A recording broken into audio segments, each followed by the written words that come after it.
இனிமே கண்ணை மூடிட்டு கடலை எண்ணெய் வாங்கலாம். ஏன்னா மந்த்ரா கடலை எண்ணெய் இதயத்தின் தயாரிப்பு. வறுக்க பொரிக்க ஏன் எல்லா சமையலுக்கும் மந்த்ரா தான். மந்த்ரா கடலை எண்ணெய், அபார ருசி, ஆரோக்கியமான உடல் நலம். தமிழகத்தில் சட்டம் ஒழுங்கு சீரழிந்து சந்தி சிரிக்கிறது.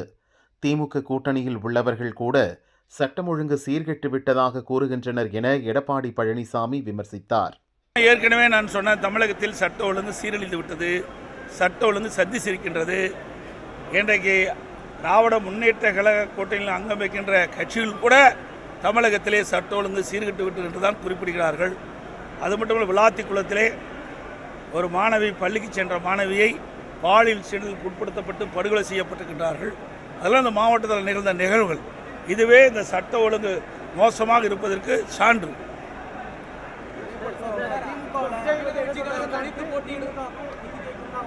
ஒரு சொன்னா சொல்லிட்டு போறாரு, புதுசாக தானே வந்திருக்காரு, தேர்தல் முடிஞ்சா தான் அவருடைய விவரம் தெரியும்.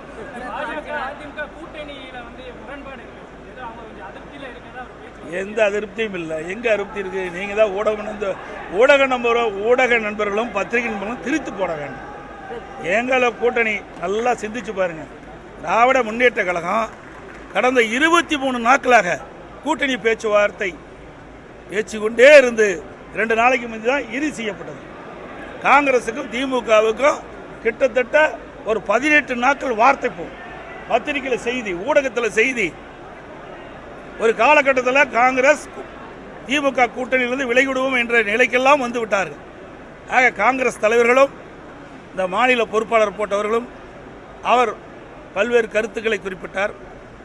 அதற்கு எதிர்கருத்துக்களை திராவிட முன்னேற்ற கழகத்தில் இருக்கின்ற முக்கிய நிர்வாகிகள் குறிப்பிட்டார்கள். இதெல்லாம் பத்திரிகை ஊடகத்தில் வந்த செய்தி. அப்படித்தான் அங்கே இருந்தது.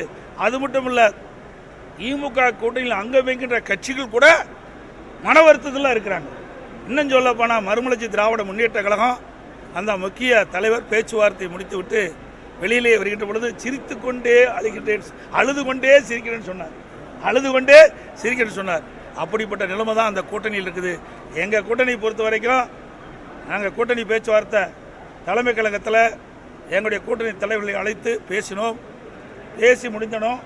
அன்றைய தினமே எங்கள் கூட்டணியில் இருக்கின்ற ஒவ்வொரு கட்சிக்கும் எத்தனை இடங்கள் என்று அறிவிக்கப்பட்டது. அடுத்த நாள் தேர்தல் அறிவிப்பு வெளியிட்டோம். அதுக்கு அடுத்த நாள் முதல் பட்டியல் அதிமுக சார்பாக வேட்பாளர் பட்டியல் அறிவிக்கப்பட்டது. அப்புறம் ஒரு நாள் கழித்து 2வது வேட்பாளர் பட்டியல் அறிவிக்கப்பட்டது.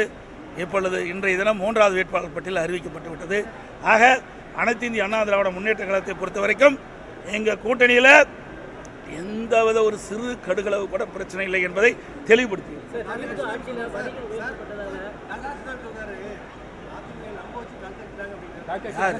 சார் எங்களோட பேச்சுவார்த்தையும் நடத்தலையே. அவர் சீட்டு கேட்குற அளவுக்கு நான் கொடுக்க முடியுமா? சொல்லுங்க பார்க்கலாம். இன்னும் சொல்ல போனால் அது விவரமாக சொல்லக்கூடாது என்று கருதுகிறேன். எங்ககிட்ட வந்து 10 சீட்டு கேட்டார், அப்புறம் 5 சீட்டு கேட்டார்.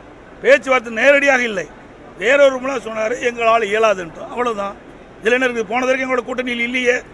2021 சட்டமன்ற பொதுத் தேர்தல் கூட்டணியில் இல்லை. அது மட்டும் இல்லை, சொல்லக்கூடாது, சொல்ல வைக்கிறாரு.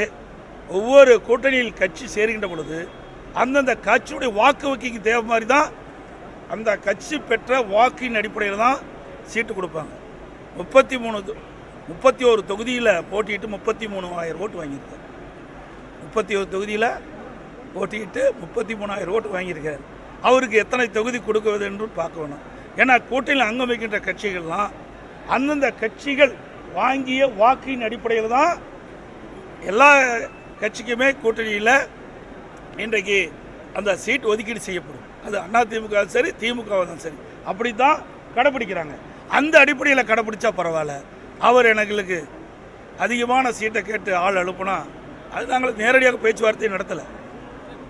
அவருக்கு தேவையானவரை அனுப்பினார், நாங்கள் இயலாதுன்ட்டோம், அவளோட முடிஞ்சிருச்சு.